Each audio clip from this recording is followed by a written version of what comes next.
ready. Okay, so we can go ahead and get started. Okay, we're going.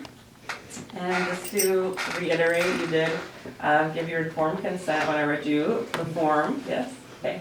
All right, so I'll be looking to the camera. Okay. Yes. Yeah, look at me. Yeah. Oh, okay. You're good. All right, okay.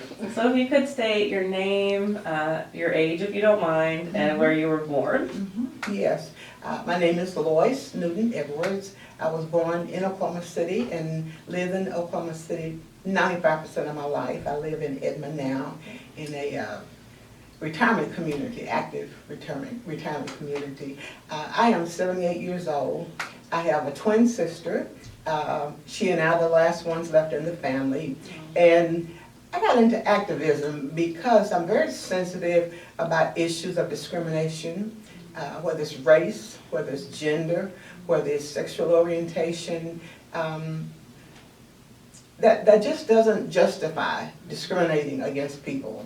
And I remember thinking when I was active in church and I'd hear them talk about slavery and the Bible and how the Bible justified slavery, how it also justified discrimination against the LGBT community. And so I grew up with a brother, Levon, and sometimes the kids at school would tease him. This was back in the 50s, all kind of negative names, and he didn't get into any fights because he was pretty feisty. He could defend himself, but he cross-dressed, and he'd go out and then he'd get arrested by the Oklahoma City police. So by the time Tony graduated from high school, and I flipped back between Tony and Levon. Born Levon, changed the name to Tony. But by the time Tony graduated from high school, she had enough of Oklahoma City and all the things that go with being arrested all the time. Moved to New York. We had relatives in New York, an aunt and uncle, and lived in New York from the time that she graduated from high school until she passed away. In 1974, my dad died, and so Tony came back for the funeral. That's the first time she'd been back since she left. And so I took my 4-year-old son with me to the airport, and I said, we're gonna go pick up my brother. Okay? So Tony gets off this airplane looking fabulous, a mini dress, wig, jewelry, high heel shoes, and we're just laughing and talking, and we go to the car. I've seen a dress like that before, so it wasn't a big deal. But as we got into the car and we were driving back to the house, my son tapped me on the shoulder and he said, Mom, he said, I think you made a mistake. You said you were going to pick up your brother. So Tony and I had a good laugh about that. I said, I meant to say my sister. And then at the funeral, when they do the program, people in Oklahoma City back then, the black community was pretty small. Everybody knew that we had a gay brother. And so there was a friend who never met Tony at the service, and the funeral program said 4 daughters and 3 sons. Well, $5, marched into the funeral, and this friend said, I looked at the program and I thought it said. So we were like, things have changed. Tony loved New York, still had some issues in New York, but I believe in the early 60s, she won the Impersonators Ball in New York, and we were so proud. And whenever she'd come home, which wasn't often, she'd always say, just remember, I'm the most beautiful sister. And we'd go, well, of course you are, Tony. So she lived in New York, and I don't know if she was involved in Stonewall, but with her feisty personality, I believe she would have been in that fight. And I wish I could document it in some way. I can't, but I know that she would have been one of the people that got arrested that said, no, this is not right, that you discriminate against us. And she was accepted in the family. Everybody knew who she was, and so when I look back on her life and I look back at the struggles that she had, I can relate to that as a female, especially a female going into ministry. There are a lot of churches that say no to people who look like me, especially even I have a Master of Divinity. And men can become ministers in not even finish high school. So I'm sensitive to people that are being left out. So that's how I got involved, becoming an ally for this community. I was at Church in the Open Arms, and one of my friends said, PFLAG, we need a president. That would be me. So I volunteered, and that's really how I became involved both locally and nationally. So shortly after I became president of PFLAG, a state representative named Sally Kern made a statement that gay people are worse than, I think she said terrorists, I can't remember. Anyway, it was a very negative statement. So I called a press conference, went to the state capitol. There were 3 other ministers and myself, and my basic statement was, we can't discriminate on people based on people's interpretation of the Bible, because it's interpreted in a lot of different ways. And so we had a press conference. I got my picture on the front page of the Oklahoma, right at the top. And what year, around what year was that? That was 2008. And that was kind of the beginning of that. And just prior to that, a man had been murdered. It was a hate crime. And we also called a press conference for that. And the national president of the HRC, the Human Rights Campaign, came to Oklahoma City to support us. And so that's how that got started. And I continued with Sally Kern, and we went to her office to have a nice conversation. And after the visit was over, Sally Kern said some things about us that weren't true. And when I went into her office, there were 3 of us. When I went into the office, she had a microphone on her desk, and I saw her push record. I had one too, so I pushed record. Okay, so when she told an untruth about us, I pulled out my tape recorder. And then she said, oh, by the way, they didn't make a misstatement. Other activism on the national level, I work with the Human Rights Campaign. And when they were trying to get the bill passed, the Matthew Shepard bill, the hate crimes bill, we were very active in that. And a group of black ministers took out a full-page ad in USA Today. And one of the ministers had a noose around his mouth. And he said, if this bill passes, then we won't be able to, we'll be muzzled in the pulpit. Human Rights Campaign took out a full-page ad in USA Today, included yours truly. And they said, this hate crimes bill is what we need to do because it protects people and it's not right. So when the hate crimes bill was passed, Kennedy sent a letter to the HRC and said, thank you for your support. It made a difference in getting that bill passed. So that was one of the highlights of my life as well. I've done advocacy for women in prison. And in Oklahoma and in Atlanta when I went to seminary, that's where I did my internship. And I discovered in Oklahoma that a lot of the women, this was back before I went to seminary, this was back in the early 2000s, I think. A lot of the women were in prison for writing bad checks, which broke my heart. And so the law has changed a little bit, but not a lot. And I remember going, after I got back from seminary, going back because I love working with the women. And there weren't a lot of people advocating for them. And one day the supervisor called me over and she said, there's a lot of homosexuality in this prison, these women, doing things. And so I was just wondering if you might do a Bible study to tell them that it's wrong. Wow. I won't be able to do that because I don't think it's wrong. Well, I didn't get invited to go back to do prison ministry there anymore. My point is,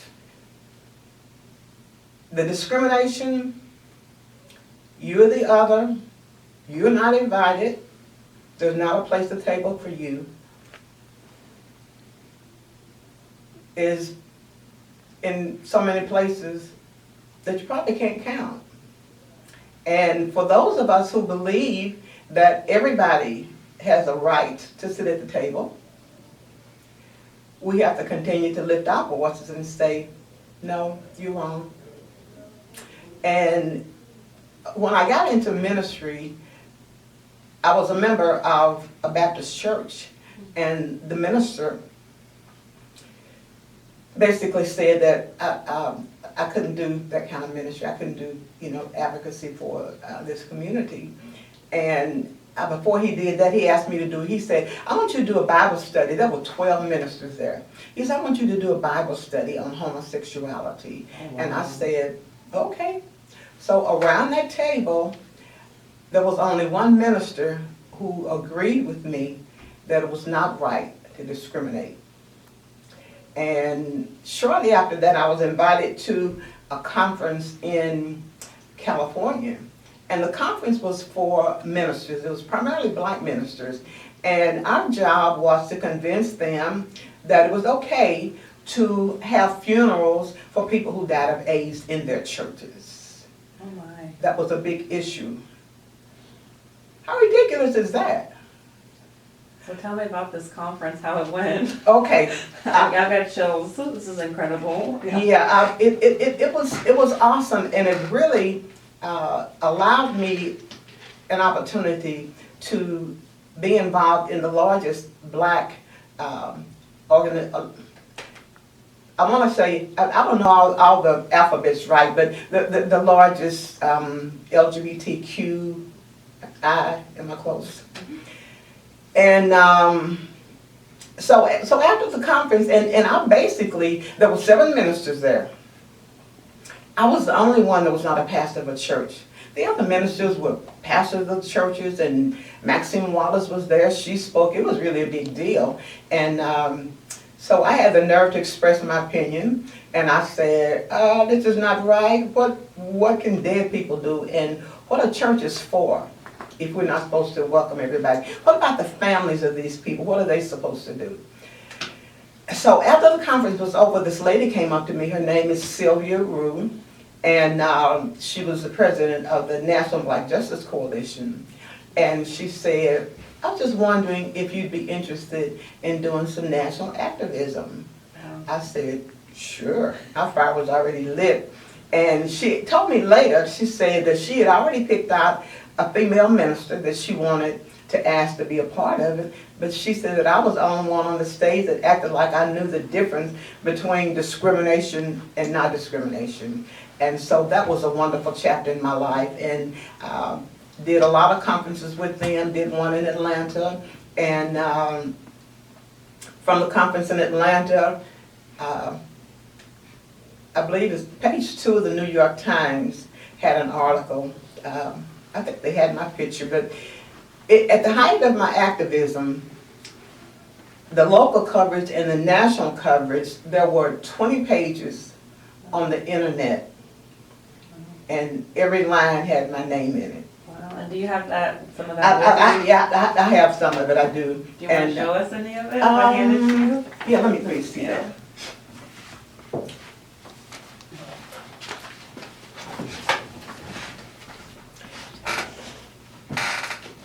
Okay, let's see, where is this article from? Okay, this pro-LGBT black clergy ad tells the truth about federal hate crimes legislation. And this is Justice MH. I'm not really sure who they are, but what else can I find?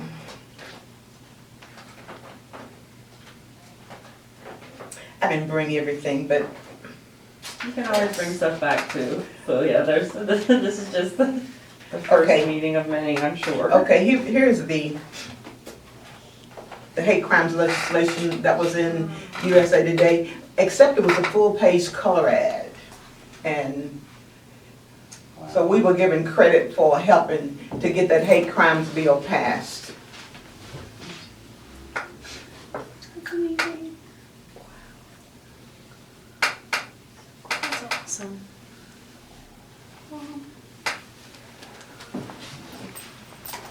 This is an awesome ad. It really was. And we were all proud of it. And when we got the letter that said we made a difference, it was awesome. And that was from the Human Rights Campaign. Let's see, what else do I have? I've done a lot of different kinds of advocacy for HIV and AIDS. And when Haiti had that terrible, all that wreckage in their community, one of the issues that they had was the not having any medication for people who were HIV positive. So I did a fundraiser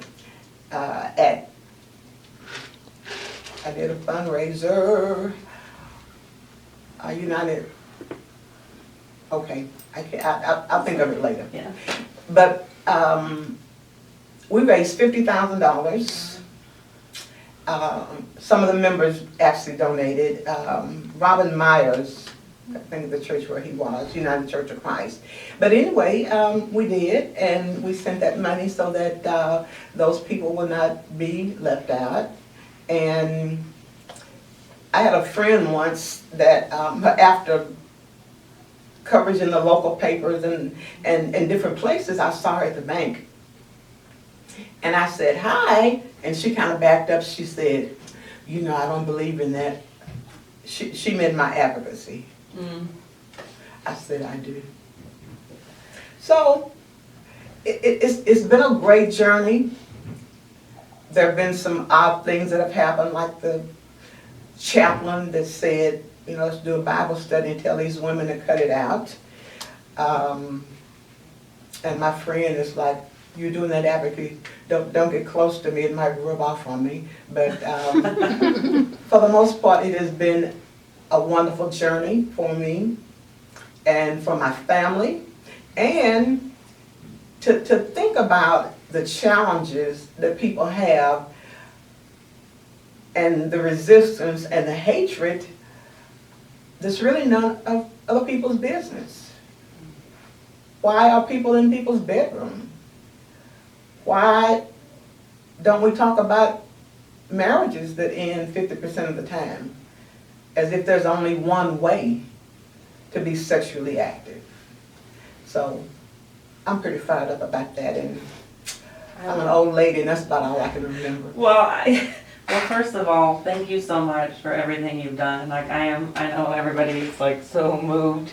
I'm super moved by everything that you've done. It's absolutely incredible. So thank you. And I do have some follow-up questions because there's so much I want to ask, and if y'all have them too, you can ask here in a minute. Okay. Because it sounds like you were just an activism for pretty much all of your life, but I'm wondering, like, what was the main moment? What was the first thing you did that really propelled you into that? So that in that journey. Okay, the first thing, I've always wanted to do social justice ministry. And when I was in seminary, all of my friends were so excited about being a pastor and what they were going to do, and I kept saying, I don't really want to be a pastor, I just want to be a social justice activist. And in the, I was a United Methodist minister the first time, and I knew that they had some opportunities for social justice activism.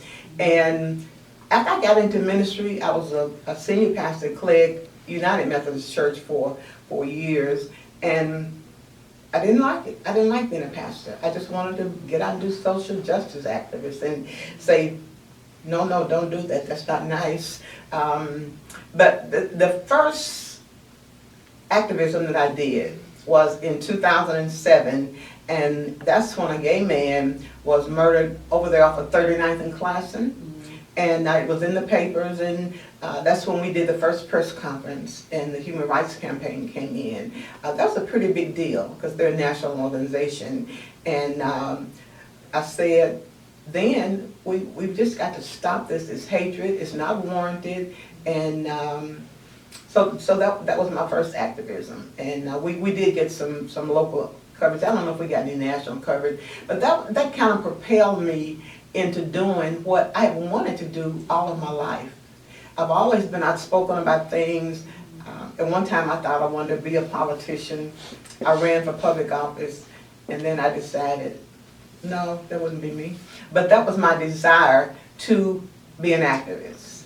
And after that is when I had an opportunity to really become involved as an ally and to speak out. And the first press conference we had, people asked me, was I scared? No. I'd never been before a camera, and it was like, okay, hello camera. We need for people to stop discriminating. Right. So it's kind of come naturally to me, and the more that I've done, the more that I've enjoyed it. I had a break with the LGBT community when I was at Church of the Open Arms, and it was about my salary. And the minister, the United Church of Christ has a policy that ministers who've been in seminary, that you have to pay them a certain amount of money. So when I first went to the church, she said, well, we don't have much money. I said, okay. I was okay financially, so that really wasn't a problem. But after a couple of years, they wanted to bring a white gay man in who had never been a pastor and pay him about 5 times more than they wanted to pay me. I wasn't having it. So I did my own advocacy, and I actually wrote a letter to the denomination, and I said, this is what's happening, it's not right. And they ended up moving her from that church because it was such a big ethical issue, violation. And it also caused a lot of people in the community to say, well, I don't think we like Lois Edwards anymore. Why did she do that? Not everybody knew exactly what happened, but I stood up for myself. I said, if I stand up for other people that I think are being discriminated against, then I have to stand up for myself. Absolutely. And I did. And so I haven't really done a lot of advocacy really in the last 5 or 6 years. I miss it. I miss it. Yeah. Well, and thank you for sharing all that, and I'm sorry you experienced that, and that's what's so important about intersectionality and intersectional identities, and how, you know, we can't talk about sexual orientation without talking about race or gender, because Right. they all intersect together. Do. Absolutely. So yes, thank you for sharing that, but it sounds like you did things in the 1980s and 90s, particularly with HIV Right. activism. Do you want to talk a little bit about that, some things you experienced? Sure. Yeah. When I was a part of the United Church of Christ, I served on 2 of their national boards. And one of them was for, it was called UCAN, it was for HIV and AIDS. And I did advocacy for them and traveled around the country. We actually went to college in Kansas, I can't remember where it was. So we did some advocacy with college students to kind of keep them up to date on what was happening. So that was fun. And let's see, I've also been an advocate against the death penalty, spoken in press conferences about it. So there are not too many things I haven't advocated Yeah, for. it sounds like it. Yeah, right. That's amazing. Yeah. So in the 1980s, what was the climate here in Oklahoma City regarding HIV/AIDS? Were people talking about it? It sounds like people were afraid. Yeah, there was a lot of fear and always the stigma. And even that was in California when I would, had that conversation with all the ministers. But a lot of that happened here in Oklahoma City. I hear people say, so-and-so at so-and-so church, they didn't want to bury him because he died of AIDS, as if it could jump out of the casket and attack somebody. So it's not, I don't think the stigma is as strong now, but it's still there.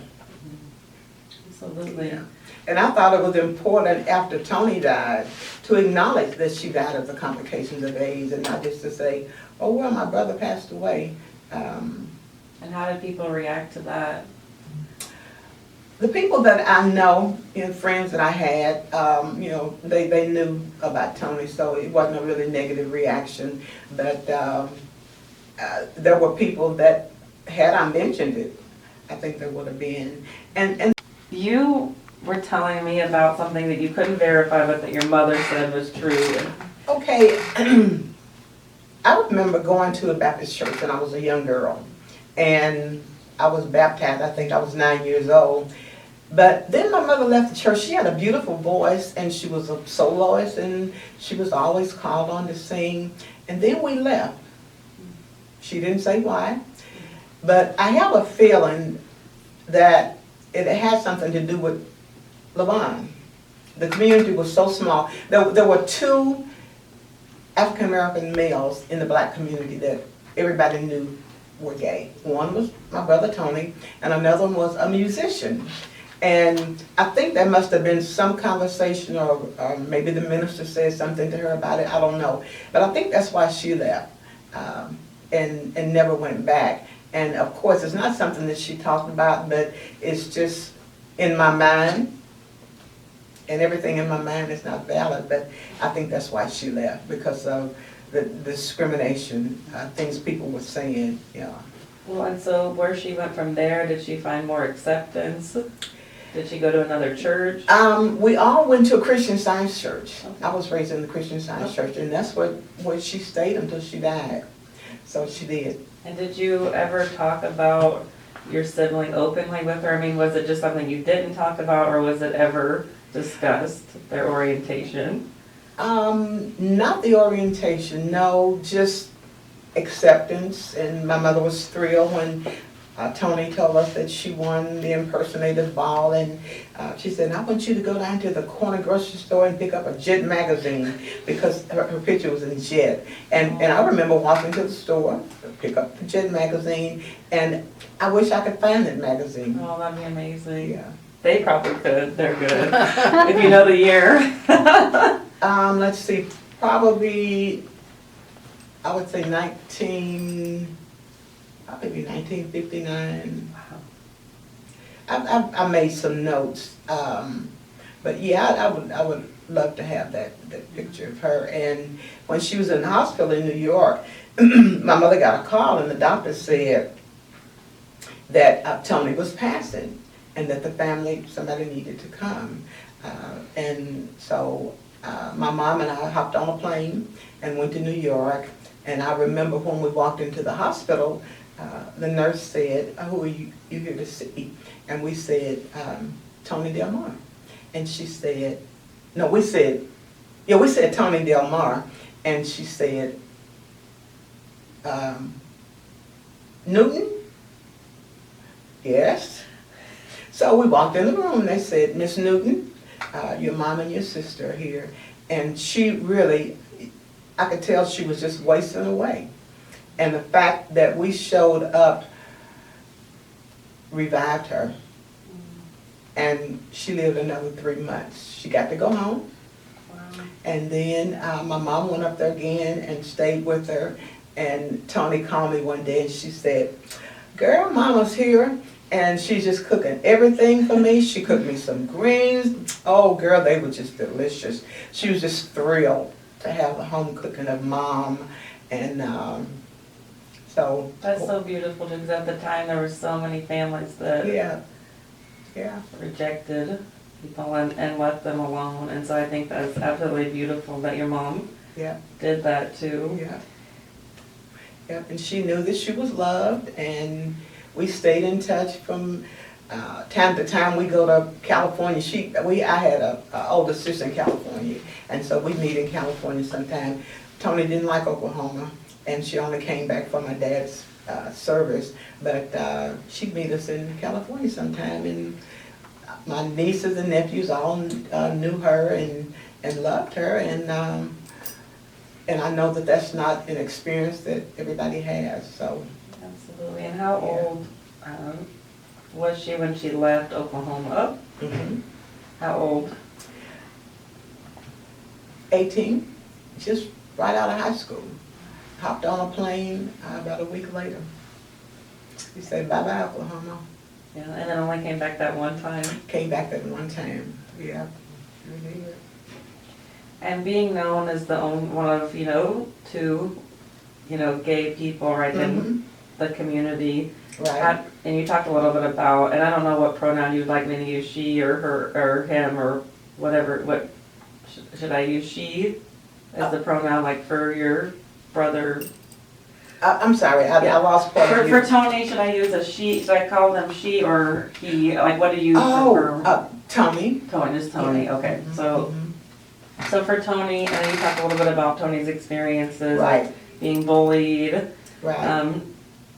So was it pretty much like that the whole time? Did they ever have anyone who befriended them or was understanding or supportive besides your family? Or do you feel like it was much more a constant onslaught? When there were family events, everybody just acted like it was no big deal. None of the relatives on my mom's side or my dad's side. Tony had a sense of humor and would tell a lot of jokes and, say funny things. And so nobody in my family on either side, mom or dad, I didn't ever see any negative reaction. And even the day of my dad's funeral, family members had never seen her dressed as a woman. Nobody acted like it was a big deal. That's amazing. Tony, how's New York? Hi, good to see you. Yeah. So I love that, and the fact that she still has some struggles in New York. Life was not perfect. It's not perfect for any of us. She had some struggles in New York, but in New York she found a community of people like her, and that really made a difference. That's awesome. And you said too that Tony transitioned. Do you remember around what year that was? I think it was the mid-60s, and she talked about going to Europe and having that surgery, and it was bold, but I thought it was, I just thought it was great on her part. If that's who she wanted to be, and she wanted to make that transition, and she did. And then she became Miss Tony. Love it. Yeah. So what would you say is your best memory, like your most joyous memory from like all the things you've done in general? If you had to, and I know it's hard to pick just one, but if you pick one thing that you said in a moment that brought you the most joy in everything that you've done. I thought I turned my phone off. That's okay. Okay.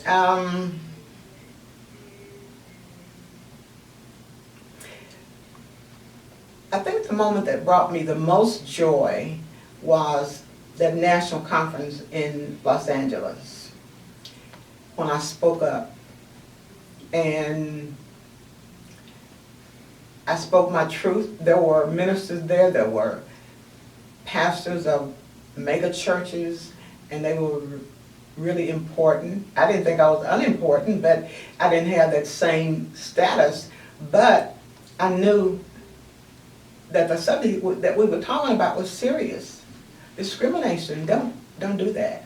And in the church of all places, where we say we welcome everybody, you don't.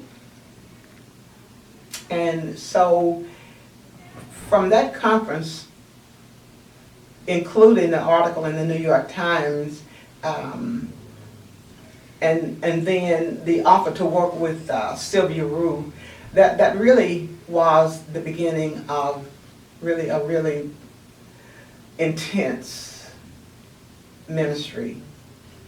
And I remember going back, I don't know if I repeated this, I remember going back to that same Baptist church where the minister asked me to do a Bible study. And I said, I went to this conference and now I want to be an ally for the LGBT community. And he said, you can't do that ministry here. Was I surprised? No. I said, okay, thank you. Bye. And that's really when my ministry took off, because I said, this is what I'm called to do. This is what I've always wanted to do. And it wasn't about the publicity. It wasn't about my name being here, there. It was about doing what I felt I was called to do. And that was to speak up and to speak out. And really, being in ministry made it especially painful for me, because I was just not, I I was ordained in 2 churches, but for the most part, for a black woman, it's like, no, the Bible says. So when I get an opportunity to say, the Bible says, slave, obey your masters. The Bible says that there are a lot of, just way too many places in the Bible that exclude people. So how do you reconcile that with your faith? I'm an atheist. I am. Yeah, I couldn't stay. It's just too hypocritical for me. I couldn't stay in a church that just, from the beginning, race, religion, and slavery in the Bible. Slaves, obey your masters. Okay. And it, not only did it progress, but it's always been there. Don't lie with this one, don't have sex with this one, don't do this and don't do that. Too many hypocritical stances for me. So many years ago, I just said, I divorced religion, I'm an atheist. Wow. Yeah.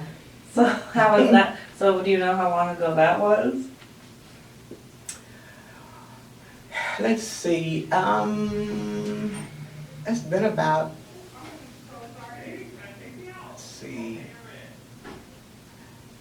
been about 8 years. And since then, have you found that your activism has changed? A big part of I this. don't blame you. Yeah, anymore. Yeah. So. Wow. Well, thank you. You want to turn it back on? Yeah, yeah. Oh, thank you for Okay. sharing that too. Oh, okay, because okay. I just didn't want to disparage. That church is not only is it no longer there, but the building is gone. So. Wow, that's symbolic. Yeah, well, they were on their way when I was there, but they finally, it wasn't but a few people left, and they tore the building down. It was a nice building. Well, and everything you're saying just makes me think of so many conversations I've had about the decline of the Christian religion in around the the United country. States. That's yeah. exactly right. And a lot of it has to do with issues dealing with race, gender, and Right, sexual orientation. Right. Yeah, and the United Methodist Church is splitting all over the country around that issue. Yeah. That. So a lot of, and I think a lot of people have some issues that they just don't deal with churches, because we're taught you just go to church, it's the place to go, is, well, for some people it is, and some people it's not. Yeah, and definitely see the shift in younger generations. They don't feel that sense of like that they're saying no have thank to you. go. Yeah. Right. And so I don't know what's going to happen in 20, 30 years to In Christianity in the United States. Yeah. The theory is that in 20 years there'll be a whole lot fewer churches. Not only are they closing, they're just, a lot of them are just disbanding. Yep. So. Well, with that being said, then, do you have any final thoughts that you want to say? Anything you want to put out there and want us to know? Yes, I want you to know that I am absolutely honored and thrilled to be here today amongst you. Yeah. And to see all of the lovely aspects of this place that say welcome. And to know that this place exists for people like Tony, if she were alive today. And that makes me very happy, because there are people like Tony. Tony's not here, but there are people like Tony that need this place. And it's here. And not only is it the brick and the mortar, it's just beautiful. When you were giving me a tour, I was just kind of lagging. I'm going to cry too. I was just kind of lagging, looking, because so many, I'm just amazed, really. But what it says to me is the heart of this place says, we love you. And what better thing to hear? Absolutely. Thank you. Can I give you a hug? This has been a wonderful interview. You've given us so much. Thank you. I hope I have, and hope you Yeah, kind yeah, of you sort definitely through the have. place